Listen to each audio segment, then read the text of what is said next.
Okay, welcome back to the blog, and this evening we're just double checking some piston ring clearances. So I've got all my feeler gauges. I've used the piston to slide the oil ring, scraper ring into the liner. We've got it. I can do this one-handed, hopefully.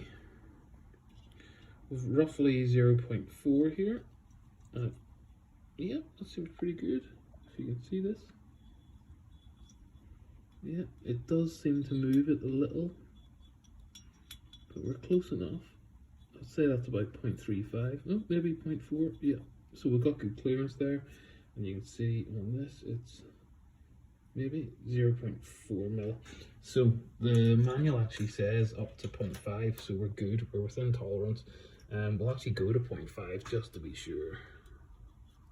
Yeah, and that's starting to like flex the rings there. It doesn't like that. Yeah, I think we're good. You can go, that's on 0.5. Try 0.6 just. It's tight. Okay, so we've got our oil rings. So I've done number 1 again, so that's the whole set of rings ready to go. And we'll do number 3 because it's easy. It's back here on the block, so 1 and 3, and then we'll do the other ones, and then that's us. We're ready to bolt up the case halves again with the crank and do the bearing shells, and also try and get the crank mains back in the clearance. So I've brought home, I've got some oversized bearings and some +1 from standard. So we've got standard size bearings, +1, which is an extra 0.025 mil, and we've also got 0.25 mil, which is actually for a reground crank. So in theory, with the sizes I had, I can mix and match a couple of these to get within the 0.04 oil clearance that we need on the crank. But it will be, I'm going to separate them so I have them all like laid out, and then I can just trial and error, put them in, measure, and that's the plan. So fingers crossed. We're going to make some progress. And the other snazzy bit of kit I bought was this new Mitutoyo. I can't pronounce that. It's Japanese, really good quality. It's a digital vernier caliper, so that'll really help. And also a new bore gauge as well. So hopefully some pretty precise measurement gear. We can get some good clearances and get it dialed in the way we want. So that's it for now, guys. Thanks for watching, and hope you enjoyed this. Okay folks, so I've got a bit of a system going here.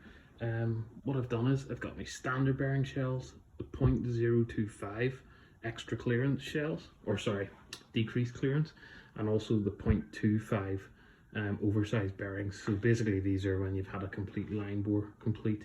And what I'm going to do is mix them and match them on the spreadsheet. I've done with my spreadsheet, I've actually put blocks 1 and 3 and 2 and 4, and on each column, I'll show you here, I've got 1 and 3, 2 and 4, and I've put which shell is in which side of the block, in which position, so from the rear moving forward.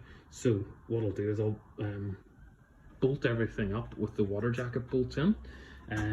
Just get all the bolts in for now, put the block on the bench, and then I can start torquing it up with the torque wrenches. Going by the factory manual, I think it was 40 Newton meters, but I'll double check for you. You do it in stages. Once you've got it tight, then you can get your bore gauge, measure the clearances, and we can put them in the spreadsheet, and then basically see what we get. And if they're too little, we can mix and match again with either a thicker bearing shell or thinner. But the main thing is we've got 3 packs of bearings here, and we'll just mix and match them depending until we get the right clearance for the oil clearance on the lovely new crankshaft there. As I say, this was an old block, and I had it machined and everything, so it's never going to be factory tolerant. So this is the bit, if you're wondering why your engine builder's taking a long time, it's literally trial and error. Put bearings in, measure them, calculate the clearance, and re-scrub it until you get it right. So what I've done, I've been careful. I've kept each box of bearings so that I don't mix them up. So they're all labeled, they're all in their own little order, and you just got to have your own system, whatever you're comfortable with.